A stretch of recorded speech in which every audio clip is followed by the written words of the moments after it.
Iranian President Mahmoud Ahmadinejad said on Tuesday that Iran will not stop its nuclear work despite media speculation that Israel is considering military threats.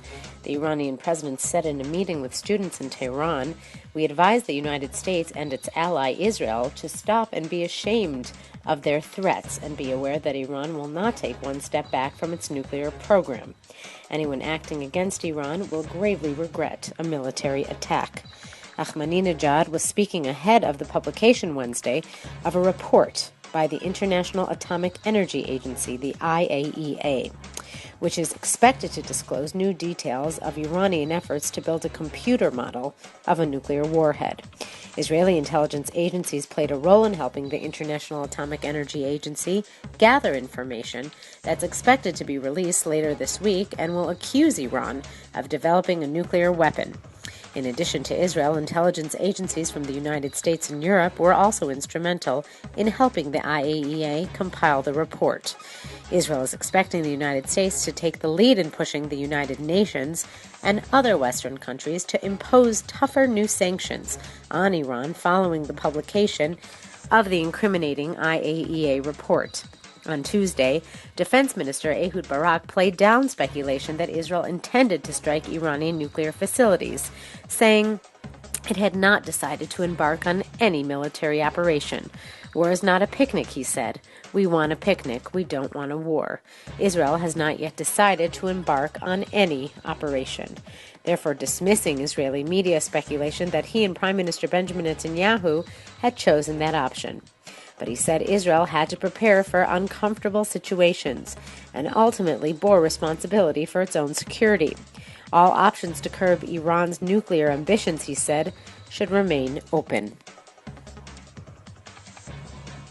French President Nicolas Sarkozy told U.S. President Barack Obama last week he was fed up with dealing with Israeli Prime Minister Benjamin Netanyahu and considered him a liar. Sarkozy made the comment during a private conversation with Obama during a G20 summit in the French Riviera town of Cannes last week, and the remarks were overheard by a small number of journalists, but not initially reported. "I cannot bear Netanyahu. He's a liar," Sarkozy told Obama during a frank exchange where the U.S. president took him to task for backing a Palestinian request for membership of the United Nations Cultural Heritage Agency, UNESCO. A Reuters reporter was among the journalists present and can confirm the veracity of the comments, which were relayed by a French internet outlet on Tuesday. According to the translation of a French interpreter during their exchange, Obama said he had to deal regularly with Netanyahu, even if Sarkozy was fed up with the Israeli leader. Israel is likely to renew its funds transfer to the Palestinian Authority following the U.S. Congress decision to unfreeze some $200 million in Palestinian security assistance. Israel collects about $100 million in various taxes on behalf of the PA, which it transfers to Ramallah on a monthly basis.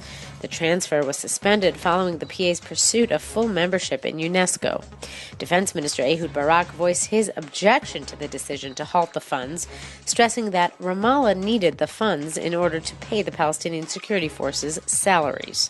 Security collaboration between Israel and the Palestinian forces in the West Bank is considered successful, and Barak considers them vital in the war on the West Bank-based terrorist groups.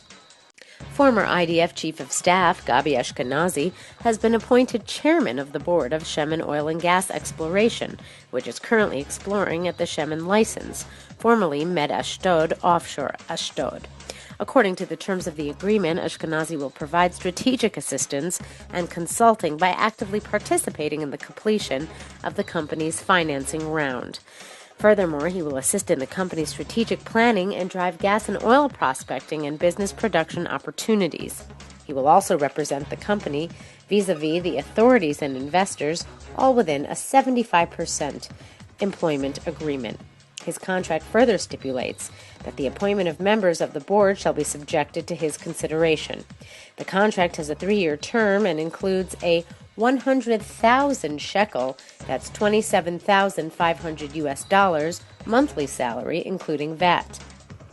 Ashkenazi will be fully reimbursed for car leasing and per diem and other reasonable expenses of up to 10,000 shekel he incurs in the course of his duties.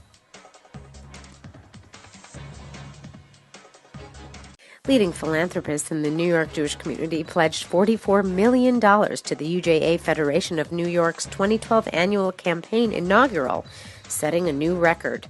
In a time of great economic uncertainty, such loyalty and generosity is astonishing and inspiring, words said by Jerry W. Levin, president of UJA Federation. This is a terrific start for this year's annual campaign, he said. He also thanked donors for stepping up when the community needs you the most. For the last 25 years, the campaign launch event has brought together important leaders who care deeply about the issues and challenges facing the Jewish people in New York, in Israel, and around the world. In that quarter century, the inaugural has raised nearly $719.4 million, a sum that has been the cornerstone of UJA Federation's work to address urgent economic, educational, and community issues, as well as respond to humanitarian crises.